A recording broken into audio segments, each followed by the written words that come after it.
Song Podcast répond à un principe simple, dédier un seul podcast à un chant unique parmi les enregistrements du premier congrès de musique arabe du Caire en 1932. Des artistes, des chercheurs ou des experts contemporains choisissent un enregistrement puis expliquent les raisons de leur choix, suivi de l'intégralité du morceau original. Abdraouf Ouertani, artiste et chercheur, a souhaité se focaliser sur un mouachah, une forme de poésie chantée, intitulée Ya la qawmi dayaouni. Quels sont ces gens qui m'ont dérouté? Il a été interprété au Caire par l'ensemble de Mohamed Ghanim.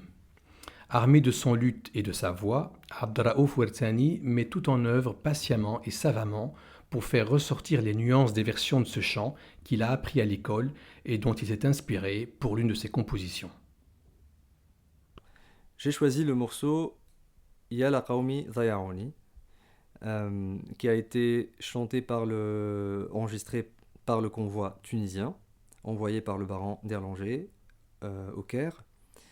Je l'ai choisi parce que, tout simplement, c'est le seul morceau, le seul chant que je connais vraiment, en fait, et qui fait partie des enregistrements du Caire. Et il me semble que c'est la plus vieille, c'est le plus vieux enregistrement de ce chant-là, qui est la plus vieille version qu'on a de ce chant. Alors pourquoi je le connais? C'est parce que je l'ai appris quand j'étais petit dans une école de musique à Tunis, dans une version différente que celle que j'ai apprise plus tard. C'est-à-dire que j'ai rencontré deux versions différentes, sachant que le morceau est basé sur l'échelle du mode au taba en tunisien, maqam chez les proches orientaux, qui s'appelle Taba Inqilab al-Isba'in, qui correspond chez les proches orientaux au maqam Hijazkar. Et donc pour un musicien occidental, c'est plus ou moins une gamme majeure, mais avec une neuvième mineure et une sixte mineure. Donc, si je le fais sur Do, ça donne ça. Là, je l'ai chanté dans une inflexion proche-orientale. Hein. C'est vraiment... après, bon, il y a toute une histoire sur l'intégration de ce mode, de ce maqam, dans les familles des maqams arabes. On pense qu'il est assez tardif et qu'on y voit donc des influences de la rencontre avec des musiques tempérées occidentales. Probablement balkaniques.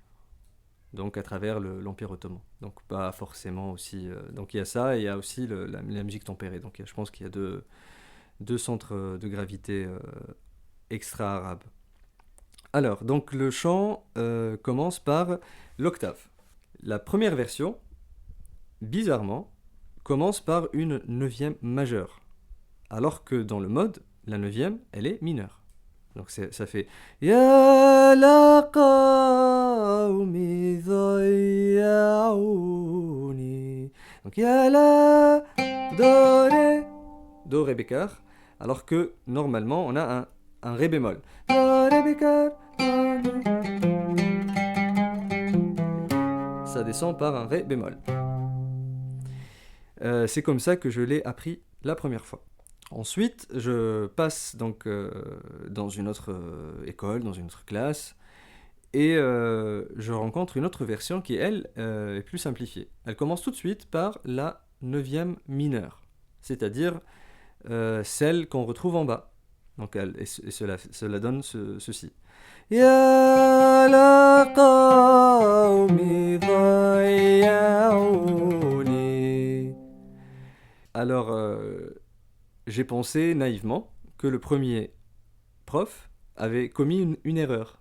Ceci dit, j'aimais bien l'étincelle de Ya la qa qui crée une espèce de surprise, puisque en fait, ça descend avec une neuvième mineure, mais ça commence par une neuvième majeure. Ya la qawmi dayaouni. Ceci dit, je suis en train de parler en termes donc occidentaux, c'est-à-dire que si on l'analyse de façon maqamique, on va dire, Donc peut-être que ça exprime un nahawand. Alors désolé pour les non-musiciens. Ça exprime peut-être un nahawand sur l'octave.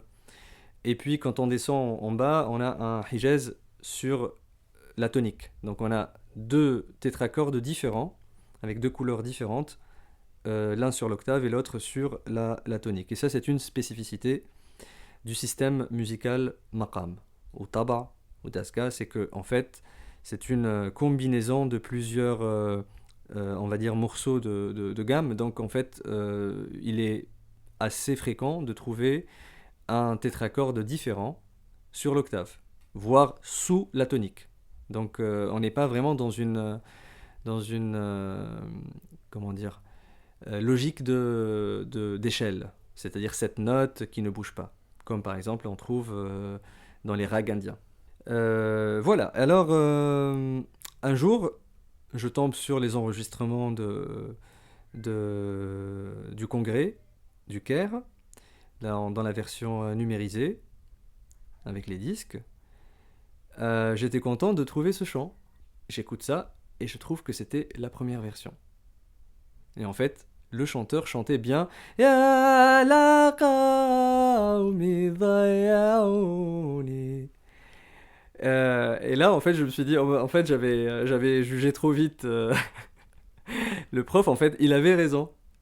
Il avait raison, sauf que, voilà, en fait, dans l'enseignement, en tout cas, je veux pas juger tous les enseignants, mais on parle peu avec des éléments historiques, ni preuves à l'appui. On nous fait pas vraiment écouter des vieux morceaux, et ce qui est normal, parce que aussi on est dans une culture, contrairement à ce qu'on pense, qui n'est pas vraiment dans le passé. On n'est pas dans les musées. Nous, les musées, ce qui s'est passé, on s'en fout en fait. Bien sûr, je dis ça quand je dis à nous, je parle en tant qu'arabe, en tant qu'arabe, hein, en tant que maghrébin arabe. Et donc en fait, tant que voilà, les choses changent, ben, on prend la dernière version. Et d'ailleurs, c'est un peu la logique des traditions orales qui se mettent à jour sans avoir toujours cette référence écrite. Et je pense que voilà, on y trouve aussi un peu des, comment dire, des choses qui viennent de cette tradition orale, même si la musique est écrite dans le monde arabe depuis très longtemps.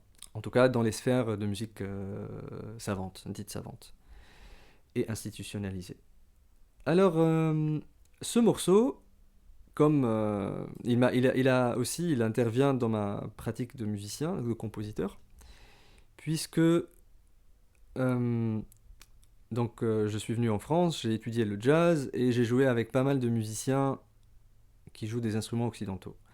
Donc j'ai dû aussi travailler l'harmonie à la fois classique jazz, parce que ça reste toujours la musique tonale, hein, c'est le même principe, harmoniquement.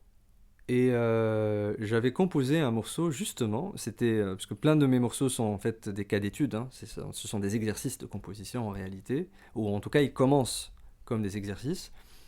Et j'avais composé quelque chose dans ce mode-là. Et là, en fait, j'ai joué avec cette ambiguïté que j'ai retrouvée dans les deux versions. Alors si tu le permets bien, je te fais écouter un extrait de mon propre morceau. Là, c'est un duo ou des pianos. C'est dans mon dernier album, Conte d'un retour au pays imaginaire. Et c'est sur la suite numéro 2 pour ou des pianos, qui s'appelle Déterritorialisation. Donc le mouvement numéro 1.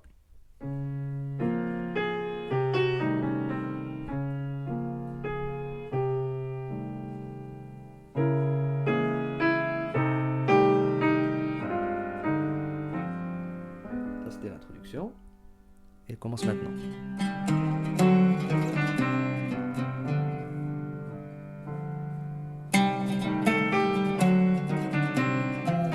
Voilà, c'était là en fait. Tout simplement, c'était au début. Donc, donc ça, c'est le thème que j'ai composé, donc qui est dans le mode que j'ai évoqué tout à l'heure.